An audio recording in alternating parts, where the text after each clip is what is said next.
Baik ada virus, nggak ada virus, kalau memang Allah takdirkan hari ini kamu dapat 100.000 ya 100.000. Kalau enggak, ya enggak memang.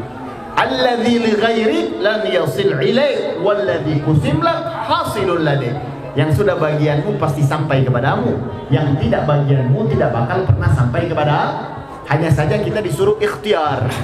Disuruh ikhtiar. Nabi SAW berpesan, "Lau annakum tatawakkaluna 'ala Allahi haqqa tawakkulihi la razaqakum kama yarzuqut tayr taghdu himasan wa taruhu bitana." Kata Nabi Muhammad SAW, kalau kalian betul-betul tawakal di dalam bab rezeki kepada Allah, yakin yang mendatangkan rezeki itu hanya Allah Subhanahu wa taala, maka apa yang terjadi? Allah akan memberikan kalian rezeki. Sebagaimana seekor burung yang pergi di pagi hari dengan perut kosong, pulang-pulang bisa bawa bekal untuk anak-anaknya di rumah. Itu burung, nggak pakai ijazah lamun neangan gawe, tapi rezekinya ditanggung oleh Allah Subhanahu. Wa ma min dabatin fil ardi illa 'ala Allah rizquha. Rezeki itu yang nanggung adalah Allah. Siapapun yang bernapas di muka bumi ini pasti Allah tanggung rezekinya. Di muka bumi ini istilah kita ekonomi turun atau kita kekurangan pokok itu sebenarnya nggak ada. Tapi yang ada adalah kita tidak bersyukur atas apa yang sudah menjadi kebutuhan kita. Dan kita banyak mengeluh tentang perkara yang di luar kebutuhan kita. Padahal kebutuhan kita dalam sehari adalah tempat yang menaungi kita dari terik matahari dan hujan, makanan yang bisa membuat hilang lapar dalam tubuh kita, dalam perut kita, pakaian yang akan menjaga kita daripada panas atau dingin. Selesai, itu kebutuhan kita sehari-hari. Tapi kita kadang pengennya lebih, namun makan hayang ngenah-ngenah. Boleh, tapi jangan sampai kita kemudian meninggalkan hak-hak kewajiban kita kepada Allah Subhanahu. Faham ya? Jangan salah artikan apa yang saya sedang bicarakan, tapi saya ingin meningkatkan keyakinan kita sama Allah Subhanahu. Jangan salah, banyak orang-orang yang keyakinannya hari ini tinggi kepada Allah, dia dapat rezeki lebih-lebih dari sebelum PPKM. Lebih-lebih rezekinya daripada sebelum datang corona, lebih-lebih. Kenapa? Karena dia yakin yang mendatangkan rezeki bukanlah corona dan yang mencegah rezeki juga bukan, tapi adalah Allah Subhanahu wa ta'ala. Makanya Nabi mengajarkan biar dapat rezeki yang barokah, tawakal sama Allah. Ikhtiar itu hanya 25%, 75%-nya tawakal sama Allah. Ikhtiarnya hanya berapa persen? 25%. Tugas kita pagi-pagi ikhtiar. Wa ja'alna an-nahara ma'asya, kata Allah. Allah berfirman dalam Al-Quran, kami jadikan yang namanya siang hari, pagi hari untuk mereka mencari untuk butuh kehidupan, makanan pokok. Mereka silakan cari, tapi secukupnya. Untuk sampai meninggalkan kewajiban kepada Allah Subhanahu. Ini mah sudah PPKM, sholat tinggal wae nya hareudang, rezekinya ge moal nyaket. PPKM-nya terus berjalan, kita ikhtiarnya makin sulit, ngajinya ditinggalkeun nya sulit, makin hese diperbudak sama dunia. Lihat tadi pendapat Rasulullah SAW yang mengatakan kalau kita yakin akan mendapatkan rezeki seperti burung yang pergi di pagi hari dengan perut kosong, pulang dengan perut Ini Imam Syafi'i sama Imam Malik berdebat tentang hadis ini. Nah, Imam Syafi'i sama Imam Malik yang saat ini kita kenal dengan madhab mereka, ada madhab Syafi'i, ada madhab Maliki. Nah, ini yang pencetus pertama kalinya adalah Imam Syafi'i, Muhammad bin Idris Asy-Syafi'i, sama Al-Imam Anas bin Malik Asy-Syafi'i. Namanya Imam Malik. Dipanggilnya Imam Malik. Nah, mereka ini, satu Imam Malik guru, Imam Syafi'i murid, berdebat tentang hadis rezeki ini. Kata Imam Syafi'i, ini hadis mengajarkan kepada kita disuruh ikhtiar. Buktinya Nabi mencontohkan seekor burung yang dia harus ikhtiar dulu di pagi hari, keluar dari sangkarnya, pulang baru bawa rezeki. Kata Imam Malik, enggak, itu hadis mengajarkan kita nggak usah ikhtiar, tingkatkan tawakal. Karena itu hadis dimulai dengan kalimat tawakal. Lau annakum tatawakkaluna 'ala Allah. Tingkatkan tawakal. Imam Syafi'i enggak puas hati, enggak. Ini hadis nyuruh kita ikhtiar. Kata Imam Malik, hayang tawakal. Akhirnya Imam Syafi'i pulang dari rumah Imam Malik gak puas hati. Aduh, piraku bener orang neangan gitu kudu ikhtiar tawakal unggul. Asa tengeunah nah hati teh. Dan Rasulullah ge ikhtiar. Dalam masa sebelum kenabian beliau mengurus domba, mengambil kayu bakar. Setelah beliau menginjak umur 25 tahun, beliau berdagang ikhtiar cari rezeki. Bahkan setelah beliau menjadi nabi pun kadang beliau masih bekerja.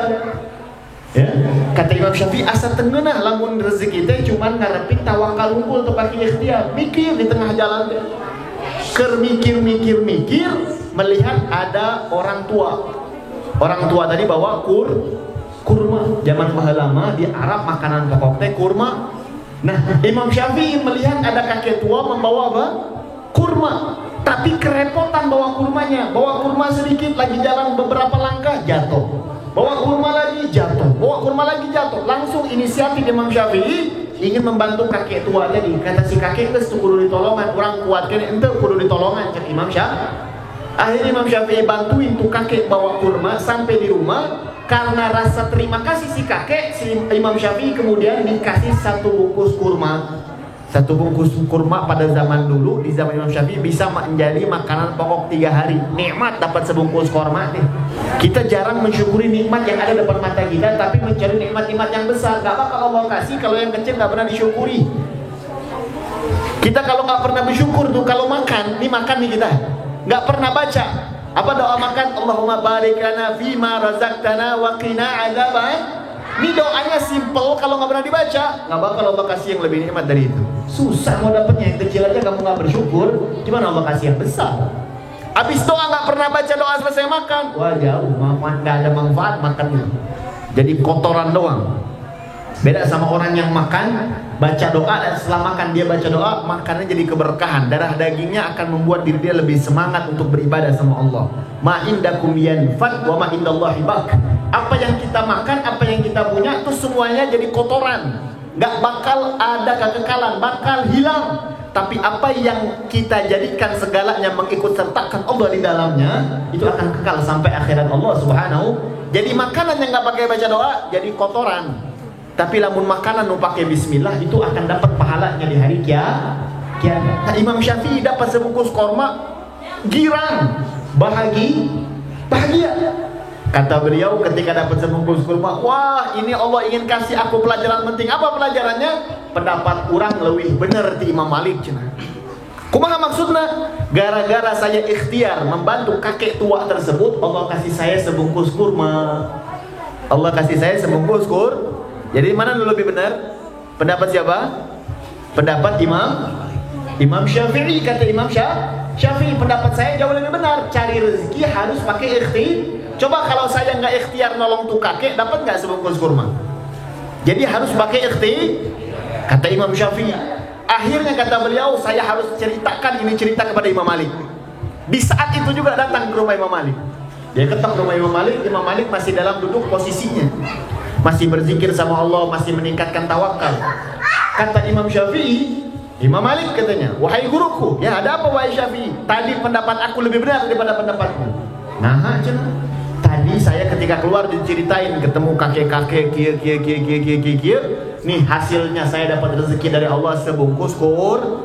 Karena pendapat saya lebih benar daripada pendapatmu wahai Imam Malik, saya hadiahkan di sebungkus kurma untuk Imam Kahardin. Saya hadiahkan sebungkus kurma untuk Imam. Tahu apa kata Imam Malik? Imam Malik tersenyum. Imam Malik dapat sebungkus kurma dari Imam Syafi'i Ditanya sama Imam Syafi'i, kenapa kamu tersenyum? Kata Imam Malik, pendapat saya juga lebih benar. Kenapa? Orang mau ikhtiar kumana didatangkan sebungkus kurma. Betul.